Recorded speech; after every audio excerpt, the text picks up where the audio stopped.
which hopefully all of you saw in the show, centers on use of wax and pigment, and fairly minimalist tendencies with this particular duo of works. But my own past draws heavily from working with landscape, working with site, and working with process, and how a given site or landscape transmits visible processes, change, erosion, building, and breaking. And so working with wax has been something that developed during the course of my MFA study. A material that, for me, encapsulates this kind of dramatic potential of processes of moving between states. That's good. All right, I'll pass the mic. Pass the mic. All right, my name is Kelly Nye. I'm an MFA here at Cal State Long Beach, and my work, I'm actually in the metals program here, but I'm an experimentalist, and I work with such materials as felt and hand knitting process and copper, silver, casting, etching, all sorts of different kinds of metal processes. But my work mainly focuses on the body and wearable pieces. I like to call them wearable sculptures rather than jewelry itself. But what you're seeing is on the screen is hand-knitted underwear. There were 28 of them. If you guys were here this weekend, that was in my studio, strewn across my couch. But there's also an installation piece last November. And as for the MFA program, I think that if anything, I've definitely expanded my material list as well as the direction of where I want to be in the future and sort of narrowing down what I want to do in my career and kind of thinking about different things. I've always thought about the body because I've always worked in jewelry, but thinking about it differently now. So it's just helping grow as an artist, that's it.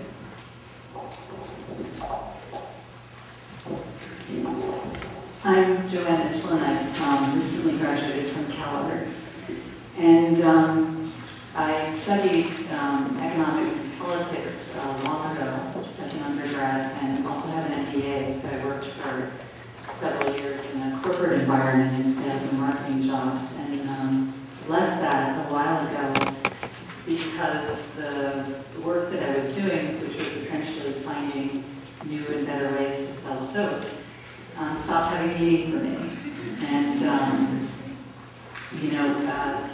found my way to art making because I feel very strongly that art is an important site of active critical discourse, and I think it's really important to maintain this site. So I'm really committed to that through my practice. Interestingly, when I started at CalArts, I also immediately faced a health crisis, a personal health crisis that also created a crisis for me in terms of the current sort of state of the conversation within feminism at CalArts, and also with how gender norms sort of are instantiated within the health industry, and here in LA in particular. And so I've spent the last few years really trying to figure out ways to work with, to understand the trajectory of feminism and the history of feminism, and to find ways to insert myself into that work in a way to revive some of the old strategies, and also maybe to find some new strategies, because I think it's a really important movement that still has work to do. So all of my work in the last 2 years has been very much affected by my experience in the MFA program.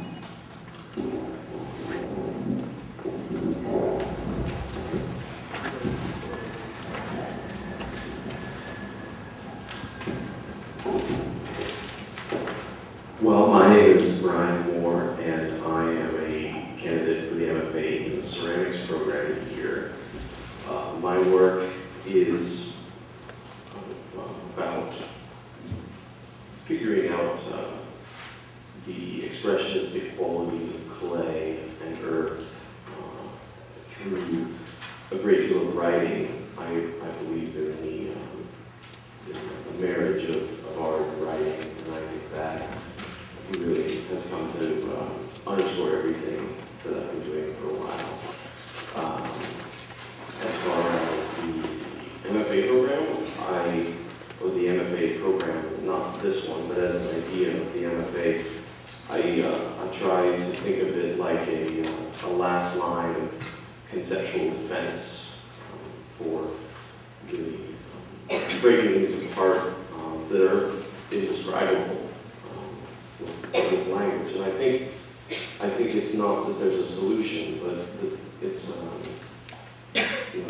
that thinking, both in abstractions and images, as well as in written thoughts and language, is very important to me. It's tempting as a Generation Y to be cynical and agree with my friend who compared MFA programs to a Ponzi scheme, but I think I don't believe that. And in the end, it's kind of it's a self-direction, and you just sort of choose your own agenda and kind of argue it, or it falls apart. It's sort of a safety net for me in that way.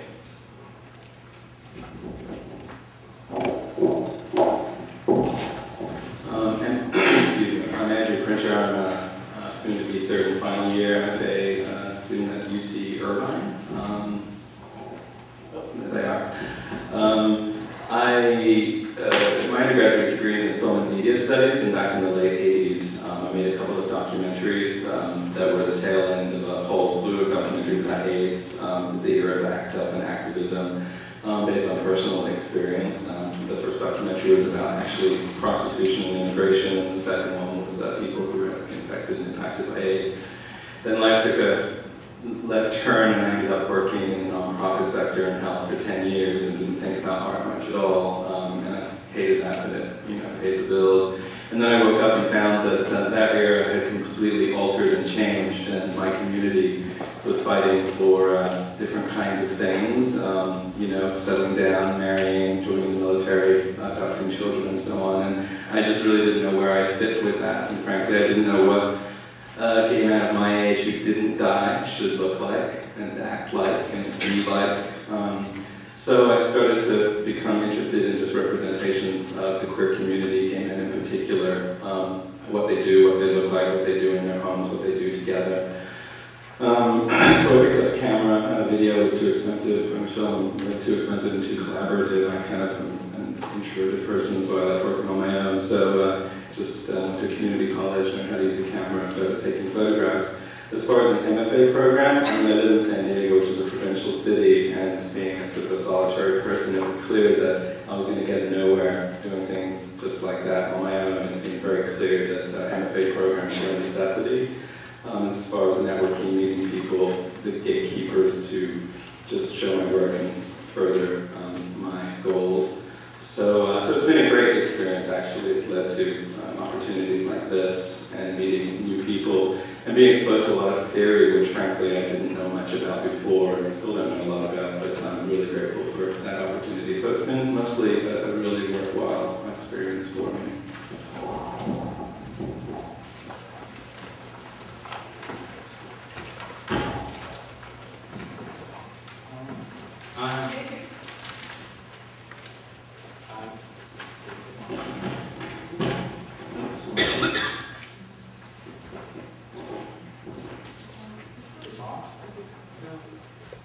Can you hear me?